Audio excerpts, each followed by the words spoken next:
Okay student, तो अगला हम लोग का टॉपिक है how to calculate the molecular mass of non volatile solute. देखिए अभी अभी रॉड्स का जो स्टेटमेंट था वो था P not minus P S by P not is equal to mole fraction of non volatile solute. Raoult's ने इसी स्टेटमेंट को क्या बोला था? Relative lowering of vapour pressure is equal to the mole fraction of non volatile solute.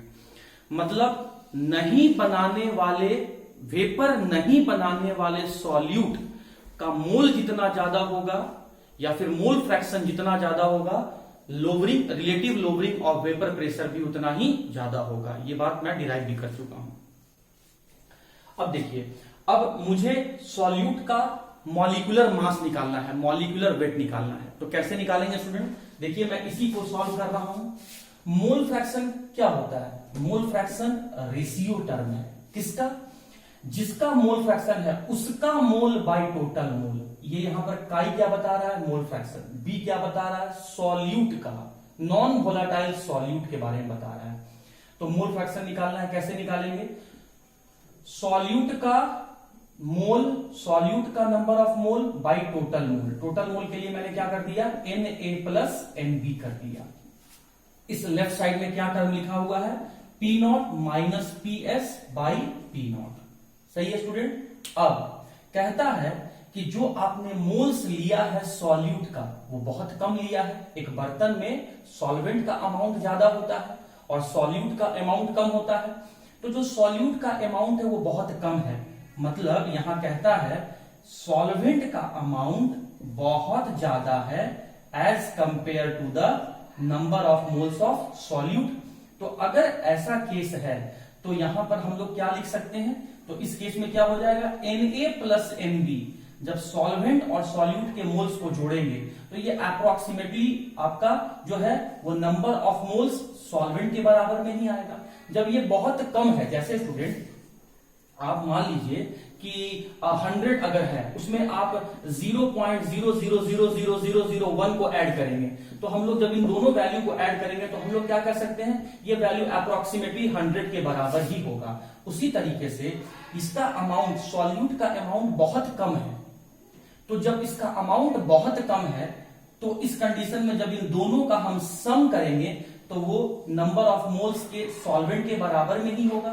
जब ये बहुत कम है तो दोनों को जोड़ने पर लगभग इसी के अमाउंट के बराबर ही होगा, है ना? तो अब देखिए यहां से ध्यान से, हाँ जी, तो यहां से हम लोग क्या लिख सकते हैं? इसी स्टेटमेंट को हम लोग यहां पर क्या लिख सकते हैं?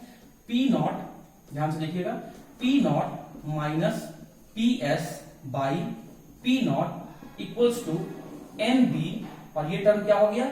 Na। ठीक है, यहां तक आपको बात समझ में आ गया? अब देखिए ये क्या है? Number of moles. और नंबर ऑफ मोल्स को जब हम डिसोसिएट करेंगे, नंबर ऑफ मोल्स के लिए क्या लिखा जाता है? वेट। ध्यान दीजिए मैं यहां यूज कर रहा हूं, देखिएगा यहां से, वेट को जब मॉलिक्यूलर वेट से डिवाइड करते हैं इसे ही हम मोल्स कहते हैं। ये बात आप लोग क्लास 11th में ही जानते होंगे कि मोल्स निकालने का फॉर्मूला क्या होता है?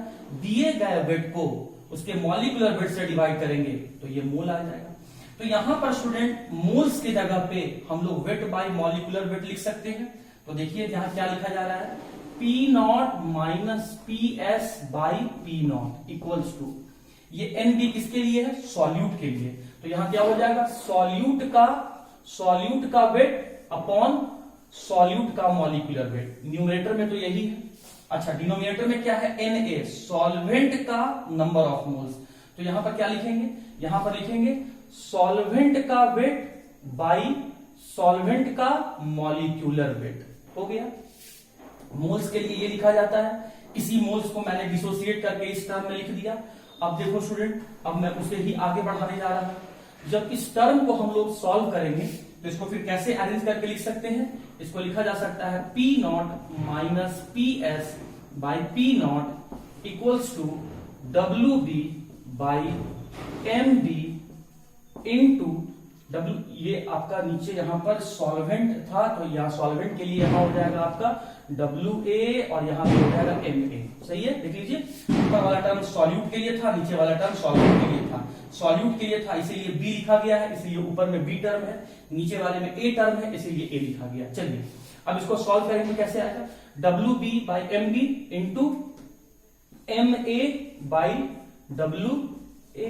तो आप देखिए ये जो आपने डिराइव करके लाया, इस फॉर्मूला के अकॉर्डिंग हम लोग सॉल्यूट का मॉलिक्यूलर वेट निकाल सकते हैं। इस फॉर्मूला में अगर मुझे लोअरिंग ऑफ वेपर प्रेशर मालूम चल जाए, अगर मुझे प्योर सॉल्वेंट का वेपर प्रेशर मालूम चल जाए, सॉल्यूट का अमाउंट मालूम चल जाए, सॉल्वेंट का अमाउंट मालूम चल जाए, सॉल्वेंट का मॉलिक्यूलर वेट मालूम चल जाए, तो हम लोग यहां पर सॉल्यूट का मॉलिक्यूलर वेट हम लोग यहां से कैलकुलेट कर सकते हैं। तो उम्मीद करता हूं relative lowering of vapour pressure non volatile solute के लिए आपको समझ में आ गया होगा स्टूडेंट। अब फिर हम लोग यहां से टॉपिक को आगे बढ़ाते हैं।